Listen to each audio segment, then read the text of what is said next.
5월은 가정의 달이어서 또 저는 나이가 먹으면 먹을수록 가정의 소중함, 그리고 목회자의 한 사람으로서 가정의 소중함을 해가 더할수록 구구절절히 느끼게 되고, 나도 교회 생활을 어린 시절부터 해왔지만 이런 구체적인 가정의 소중함을 미리 알았더라면 이런 그 아쉬움을 저는 개인적으로 많이 느끼고 있습니다. 에베소서는 특히 교회의 존재와 인생을 얘기하고 있는데, 구원받은 성도들이 가정과 사회 공동체 생활, 가장 중요한 게, 우리 인간은 사회적 동물이라고 그러잖아요. 이제 태어나면은 누군가 만나서 공동체 생활을 하게 돼 있죠. 그러니까 우리가 이런 가정을 비롯해서 사회 공동체 생활, 물론 가장 기초적인 게 가정이고 교회이고 여러분의 여러 공동체 생활 속에 어떻게 내가 살아야 할 것인가 구체적으로 말씀하고 있습니다. 특히 우리가 아내들은 남편에게 복종하고, 또 남편들은 아내를 사랑하고, 또 자녀들은 부모를 공경하고, 종들은 상전에게 순종하고, 이 말씀을 잘 새겨드리면 가정생활의 첫 단추가 이렇게 순조롭게 잘 끼어지리라 믿습니다. 네, 오늘 우리가 이제 부부 관계를 비밀이 크도다, 그리스도와 교회의 관계라고 이야기를 합니다. 그러니까 신랑 예수와 신부된 그 교회의 그 영적 질서의 그 모형을 잘 담고 있는 게 부부라는 것입니다. 그래서 아담을 오실자의 모형이라고 말씀했던 것처럼 특히 우리가 이 부부관계, 결혼, 가정, 또 교회의 생활, 이것은 이제 우리가 천국 백성이 어떻게 출생되어져 가는가를 모형으로 그림자로 미리 이렇게 보여준다는 거죠. 그리고 천국의 삶이 어떤 삶인지를 이제 훈련하고 연습하고 맛을 보고 이해하는데 가장 그 좋은 모델이 바로 부부관계라는 거예요. 그리고 교회 생활이라는 것입니다. 그러니까 이것이 끼어지지 않으면은 이제 우리가 혼란 속에 살아갈 수 있어요. 그러니까 평생을 몰라버려요. 그래서 이제 그 세상적인 조건의 가치가 부여되게 되면은 이제 우리는 정체성의 혼란이 오기 시작합니다. 그래서 이 가정과 교회라는 것은 하늘나라의 모형으로서 하나님 나라의 삶의 원리를 연습하고 훈련하고 허락되었다는 거예요. 그래서 우리가 중요해요. 막연한 훈련이 아니에요. 우리가 성경에 보면 하나님을 공경하라 그러잖아요. 또 내 부모를 공경하라 합니다. 그 공경이 카바트라는 그 히브리 언어가 동일하게 사용되고 있어요. 그러니까 하나님을 공경한 것은 여러분이 똑같은 권위와 질서 차원에서 부모를 공경하는 것이고, 똑같은 원리에서 어떤 인격적 상위가 상하가 아니라 하나님의 그 천국을 훈련하고 맛보고 이해할 수 있는 차원에서 여러분들이 어떤 그 공동체에 가면 권위자에게, 그 위의 상관에게 를 공경하는 것은 하나님과 동일한 그 공경, 카바트, 동일한 언어로 사용되고 있다는 것입니다. 그러나 우리가 중요한 것은 이처럼 이제 교회와 가정에서 훈련과 연습이 필요한 만큼 이제 서로 약함과 잘못이 더 많이 허용된 곳이 가정이고 교회입니다. 여러분들이 훈련과 연습을 실전처럼 해야 돼요. 괜찮겠지가 나도 괜찮겠지 하고, 또 상대도 괜찮게 받아주겠지, 이런 이제 어떤 습관이 잘못되면은 그 습관은 습관으로 끝나는 것이 아니라 내 기억에 저장이 돼버리거든요. 그럼 이제 기억이 저장으로 끝난 것이 아니라 거기서 이제 무의식이 만들어져요. 그래서 이제 나도 모르는 이제 감정과 기분이 기억에서 만들어지거든요. 저도 우리 가정을 내가 이제 이렇게 자세히 오버랩해서 살펴보면은, 이제 가정이라는 것은 너무 허물이 없다 보니까, 또 우리가 교회 공동체 친한 사람이 이제 훈련과 연습 장소로 주어지다 보면은 서로 이제 허물 없이 막 이렇게 상대를 대하거든요. 그리고 거기서 나도 모르는 사이에 이제 습관이 만들어지면 이제 기억에 저장이 돼요. 그럼 뭐냐면 문제는 뭐냐? 그게 어느 순간 지나면 나도 모르는 사이에 막 이제 이게 나온다는 거예요. 근데 문제는 뭐냐? 거기서 감정과 기분까지 만들어 나온다는 거예요. 더 큰 문제는 뭐냐?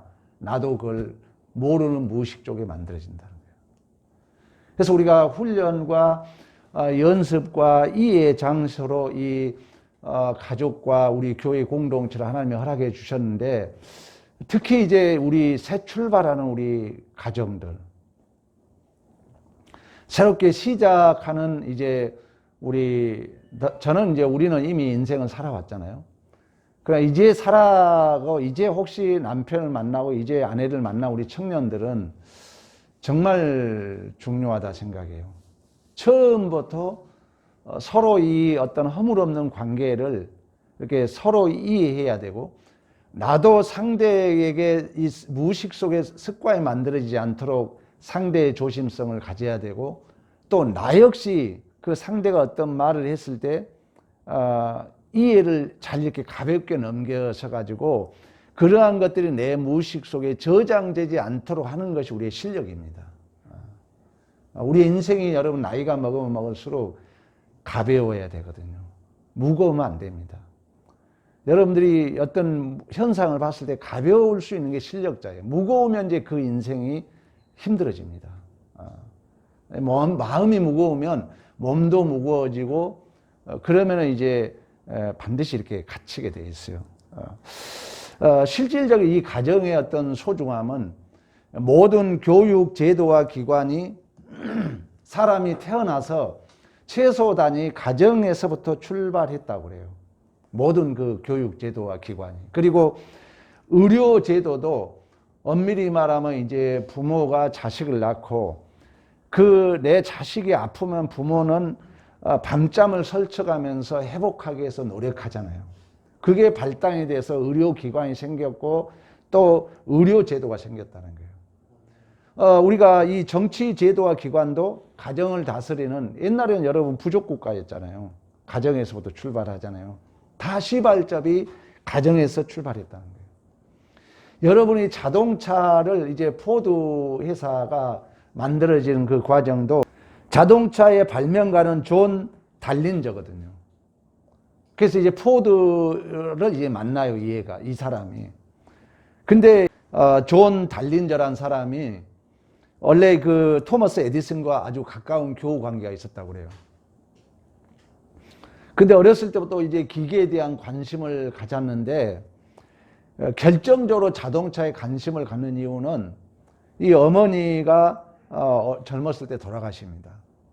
근데 이 자동차 발명가 존 달린저가 이 멀리 이렇게 미국을 여러분 가보시면 아시겠지만, 미국은 걸어 이 도시들이 땅이 없다 보니까 멀어요. 차 없이는 활동을 못 해요. 시장을 걸어가서 물건을 살 수 없어요. 저도 미국에서 한 일주일 살다 이렇게 있어 봤지만, 당시에는 더 그랬죠. 그래서 이제 이 존 딜린저가 어머니가 돌아가신다는 말을 듣고 말을 타고 옵니다. 말을 타고 와서 보니까 이미 어머니는 돌아가셨어요. 그때 이 존 딜러가 더 빠른 교통수단은 없을까 해서 이 자동차를 개발하게 되었다는 이야기가 있습니다. 이처럼 가정은 모든 사회제도와 정치, 사상의 근본 뿌리이며 시작인 줄로 믿습니다. 그래서 우리가 이 가정은 너무나도 소중하다는 거예요. 저는 아침에 묵상하면서 다시 한번 우리 가정을 지키기 위하여 헌신하는 우리 아버지 되신 분들, 또 어머니 되신 분들, 여러분들을 저는 축복하고 싶습니다. 저도 이제 가끔씩 우리 어머니, 부모님을 생각해 보면은 그 가정을 지키기 위해서 우리 구남매였거든요. 버리지 않고 키웠다는 거. 또 우리 집사람도 어제 가끔 이제 그런 얘기를 해요. 가정을 지키기 위하여 온갖 허드렛 일을 그동안 해왔거든요. 어렸을 때 이런 생각을 해보면은 여러분들이 어머니로서 아버지로서 이 가정을 지키고 있다는 것 가장 위대한 줄로 믿습니다. 가족 이제 공동체는 이처럼 천국의 모형으로서 예수 그리스도의 그 생명의 그 원리가 숨겨져 있는 가장 비밀스럽고 가장 신비로운 기관이 가정입니다. 그래서 우리가 이 결혼은 최고의 축복이고요.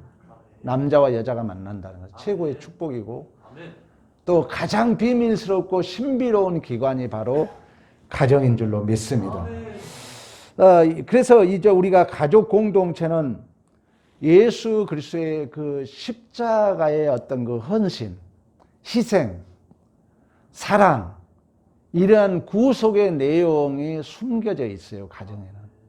그래서 가정을 오늘 본문에 이 비밀이 크도다 얘기하는 거예요. 이 가정은 피로 맺어 있는 공동체요. 교회가 천국이 예수 그리스도의 피로 이렇게 맺어 있는 것처럼. 실질적으로 우리가 이제 창세기에 보면은 하나님이 먼저 아담을 창조합니다. 그리고 이제 홀로 있는 아담이 독처하는 것이 좋지 않았다고 그래요, 성경에. 그래서 이제 여자를 만들어주는데 아담을 잠들게 해요. 그 원어적으로 말하면 죽게 했다는 거예요. 그러니까 여자가 출생하기 위해서는 여자와 내 안에 여자가 생성되기 위해서는 남자가 이 죽음을 통해서 여자가 만들어지는 것입니다. 그러니까 이 남자에게 여자가 주어지기 위해서는 남자가 죽음을 통해서 만들어진다는 거예요. 우리가 예수 그리스도의 십자가의 죽음을 통해서 교회가 만들어졌던 것처럼 이 생명의 원리가 그대로 가정에 적용돼야 돼요. 그리고 남자에게서는 심장을 이렇게 폐를 감싸고 있는 갈비뼈가 튕겨져 나가잖아요. 이 갈비뼈는 원어적으로 해석을 해보면은 생명이 담겨져 있는 그릇입니다. 그 남자는 생명을 감싸고 있는 갈비뼈가 튕겨져 나가는 거예요. 여자를 탄생시키기 위하여. 그리고 여자는 그렇게 남자의 죽음을 통해서 그리고 그 남자가 자신의 생명을 보호하는 갈비뼈를 뽑아내기 위해서 옆구리에 피와 물을 쏟음으로 탄생된 게 여자입니다. 그래서 여자는 그런 의미에서 남자를 우러러 봐야 돼요. 남자를 존경해야 돼요. 이런 원리가 가정에서 여러분들이 잘 적용되면은 그 가정은 뭘 이룬다고요? 천국을 이루게 돼 있다는 거예요. 천국을. 그러므로 여자는 창조 때부터 남자를 도와서 그 생명을 이제 유지하게 되는 없어서는 안 될 하나의 돕는 자로 여자는 탄생되는 것입니다. 결국 그 남자는 부모를 떠나 여자와 한 몸이 되어서 연합하게 됨으로 영원히 하나됨을 이루며 살아가는 거예요. 이것이 바로 부부이고 가정이고 그리스도와 연합된 교회인 줄로 믿습니다. 그래서 교회는 그 몸이니 만물 안에서 만물을 충만케 안에서 충만이라고 그래요. 그래서 가정이든 교회이든 궁극적인 목적은 예수 그리스도의 충만이에요. 그래서 가정이란 성령의 위치로서 여러분이 생명 공동체라는 걸 기억해야 돼요. 가정뿐만 아니에요. 우리 믿는 자들은 교회도 마찬가지고 여러분의 회사 공동체도 마찬가지입니다. 그런 이제 원리로서 그리스도와 교회가 한 몸이 된 것처럼 이제 남자가 여자가 한 몸을 이루고 또 교회가 예수 그리스도 한 몸을 이루고 또 여러분의 공동체도 그런 한 몸을 이루어가는 거예요. 그러나 실제적으로 성도들이 그 예수를 믿고 또 세례를 받고 성도답게 살도록 이제 우리에게 실제적으로 우리에게 이제 도와주고 원동력이 되신 분은 이제 보혜사 성령 하나님이십니다. 그래서 우리가 여러분들이 자꾸 이제 이 성령 하나님을 의지하셔서 내 안에 실제적인 원동력이 성령이 나를 예수를 믿게 하고 하나님을 고백하게 하고 그리고 우리가 신자답게 살도록 성령 하나님이 우리 위로자로 파라클레토스 우리 곁에 함께 동행하신 줄로 믿습니다. 이처럼 여러분 가정교회라는 것은 예수 그리스도의 십자가를 통한 성령의 유기체로 한 몸을 이룬 생명 공동체입니다. 그래서 우리가 가족은 기쁨과 슬픔을 함께 나누죠. 그리고 가족은 여러분 이제 그 창세기 2장 25장에 보면은 가족은 한 몸이니까 이제 이 헐벗고 살아도 부끄러움이 없는 곳이 바로 가정이에요. 그래서 우리가 창세기 보면은 두 사람이 벌거벗었으나 부끄러워하지 아니했다 그래요.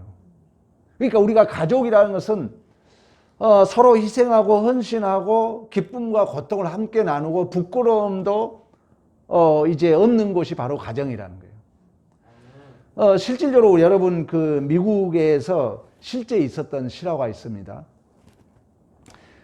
남편 없이 홀로 이제 두 아들을 키우는 엄마가 있었어요.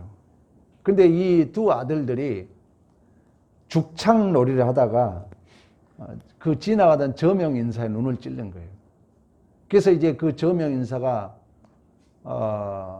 낭떠러지게 떨어지게 돼요. 이 눈을 이제 찔렀기 때문에.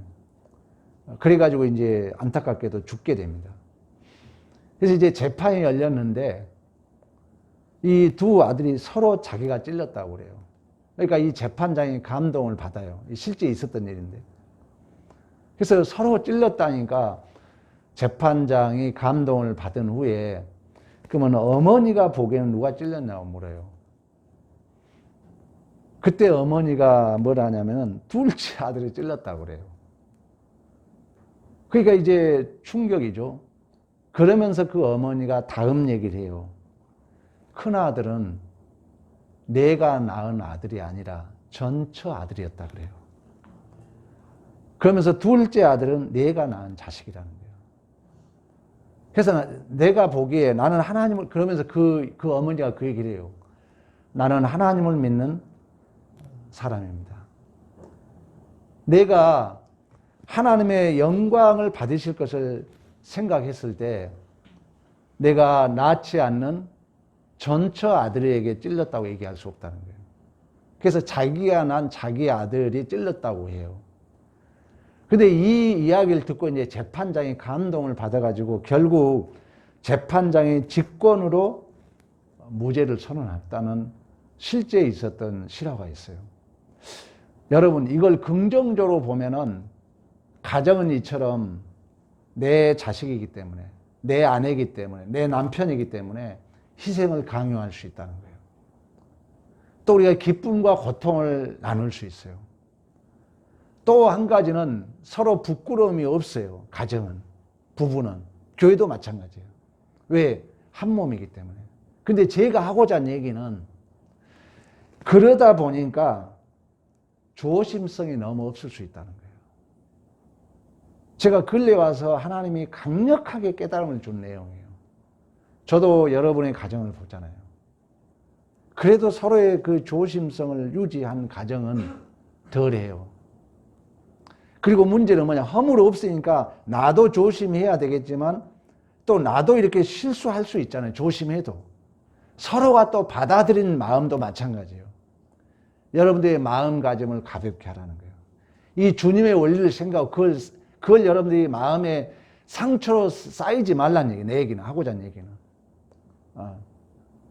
그래야 여러분들이 나이가 먹을수록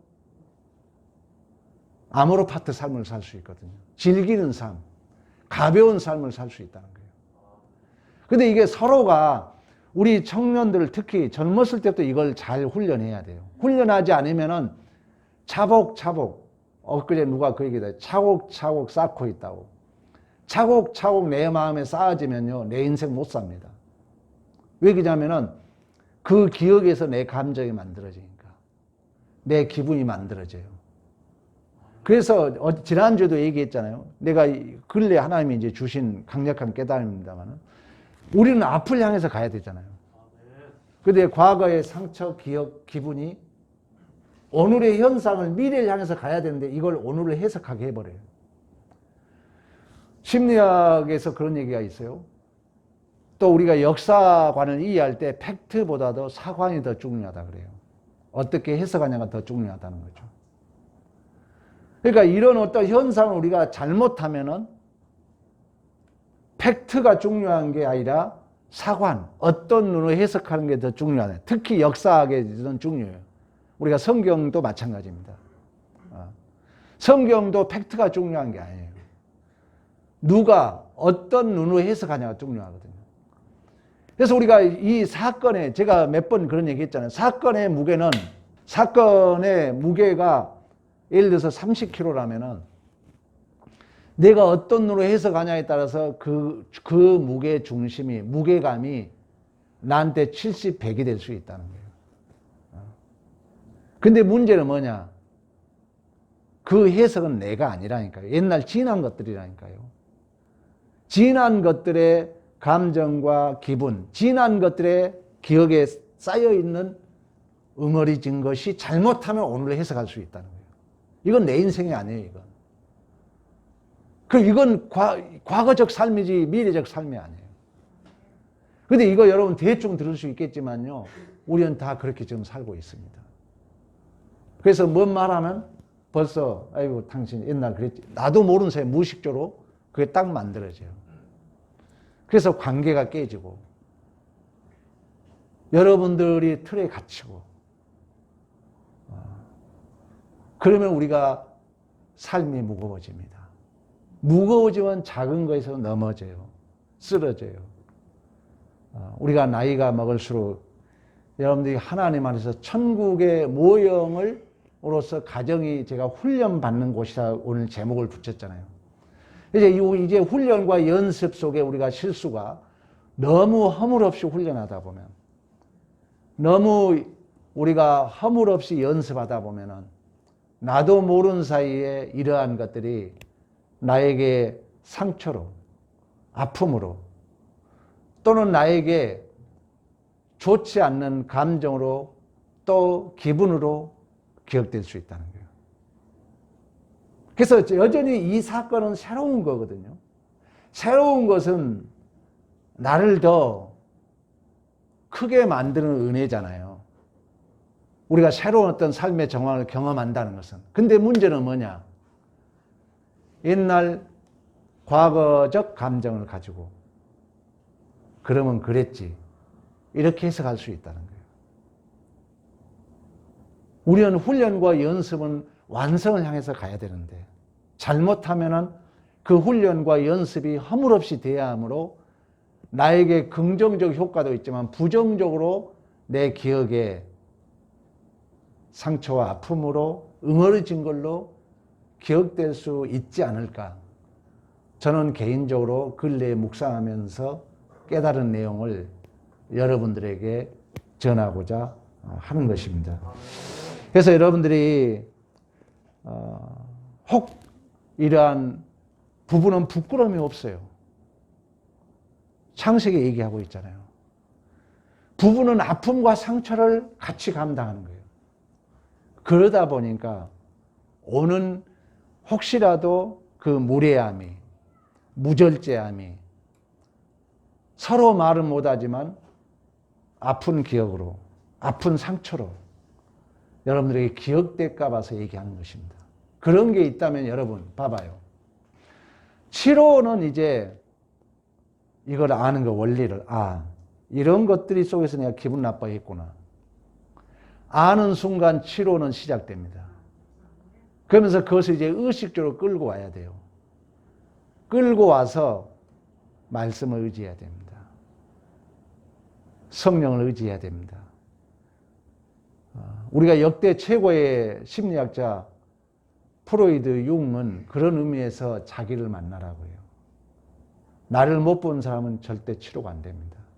그래서 여러분들이 말씀을 통해서 나를 만남으로 우리가 훈련 장소, 우리가 성장하는 연습 장소로 이 허락된 이 가정이 여러분, 가정은 뭡니까? 훈련 연습은 정말 기쁨으로 해야 되거든요. 그래서 요즘 여러분 스포츠 감독들이 자꾸 뭐라 합니까? 즐겨라. 즐기면서 해라 그러잖아요. 근데 여러분, 가정이 즐기면서 훈련하고 있습니까? 혹시 무거워지고 있다면 분명 우리는 말씀을 잘못 듣고 있거나 말씀을 적용하지 못하고 있는 거죠. 저는 꼭 여러분들에게 얘기하고 싶습니다. 가정은 천국의 모형입니다. 가정은 천국을 맛보는 곳입니다. 그러기 위해서 하나님은 수없는 허물과 용서와 또 많은 기회를 주시는 곳이 바로 가정입니다.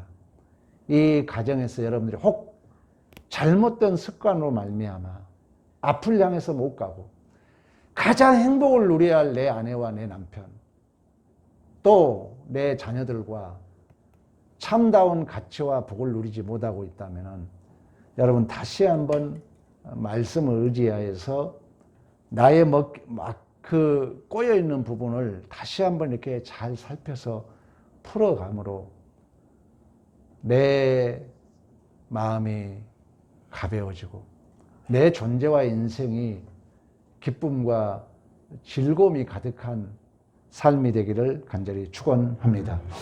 34절만 보고 마치겠습니다. 그러나 너희도 각각 아내 사랑하기를 자신같이 하고 아내도 자기 남편을 존경하라 합니다.